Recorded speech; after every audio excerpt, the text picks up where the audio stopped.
So the story comes from the HuffPost Tech United Kingdom website.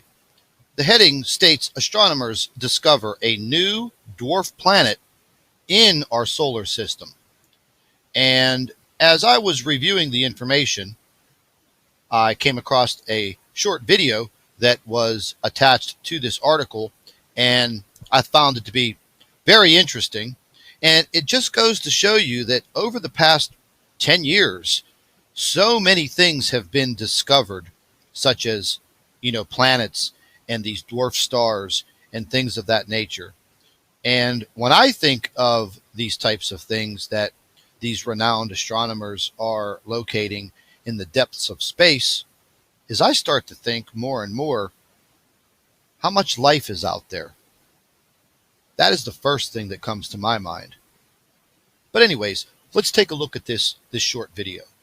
Solar system. A team of scientists in Michigan found the dwarf planet while working on mapping distant galaxies. The dwarf planet, known as 2014 UZ224, is 330 miles wide and about 8.5 billion miles from the Sun. That means its orbit takes 1,100 years to complete. This discovery joins a growing list of dwarf planets on the outer edges of our solar system. Pluto is one of the original dwarf planets, and it's about 1,500 miles wide and takes 248 years to orbit the Sun. Oblong dwarf planet Haumea has one of the fastest rotations in our solar system, turning on its axis every 4 hours. It takes 285 years to orbit the Sun. Makemake is smaller than Pluto and a bit farther from the Sun, making its orbit equivalent to 310 years. Even farther away is Eris, and it's actually outside the Kuiper Belt. Eris's orbit takes 557 years. It takes scientists 2 to 3 years to make the discovery of a new dwarf planet official, so hopefully we'll have a better name for 2014 UZ224 sometime soon. For Newsy, I'm Stephanie Liebergen. Well, that was definitely interesting. And I guess that would be kind of terrible to live on one of those dwarf planets and you had to wait 1,100 years to celebrate a birthday. Time would go by so very, very slowly. But the reason for my report, I received a lot of emails that people were reading this article that was published in the HuffPost.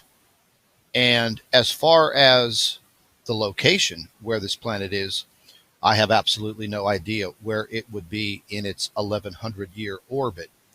But it is very surprising that something that far away will be coming to our solar system in the near future. So that only lends more credibility to the fact that when Carlos Ferrada and Dr. Robert Harrington filed their reports on Planet X, the Nemisis solar system, NIBIRU, it just makes me think even harder that what is absolutely out there. And it brings to mind, once again, that we don't know everything, and we never will. And I know things on this earth are changing on a daily basis. And as I always say, having the knowledge is definitely power. And in the very near future, I hope things don't change for our earth. I hope we're all able to just go on with our day-to-day lives and survive. But in the case that the Nemisis solar system and NIBIRU is going to make a mark on our Mother Earth, it doesn't hurt to be prepared. It doesn't hurt to increase our knowledge on what is in our skies. And if you take a look at today's society, everyone walks around with their head down, buried in a cell phone. Not a book, a cell phone, a tablet, a laptop, an iPad. a piece of electronics. Very few people look back up into the sky. And maybe there's going to come a day very soon that all of our electronics won't work anymore.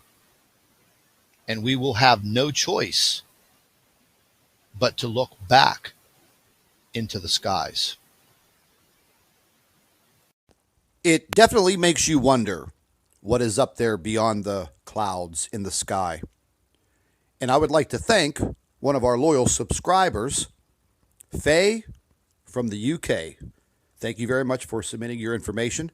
And we are still receiving so many photographs from all over the world, such as the photographs scrolling across your screen, once again captured on an FAA weather cam in Alaska. So it definitely makes you wonder, folks, what's up there and who's up there. So with that said, I'd like to thank all of our NIBIRU watchers. You guys do a fantastic job. Would also like to thank you for your loyal subscribership. You can continue to email your photographs and your video to NIBIRUPlanetX2016@gmail.com. And don't forget to share our videos with your friends and family members on Facebook. And subscribe to the NIBIRU channel for all of our current updates. And like I always say, keep an eye in the sky.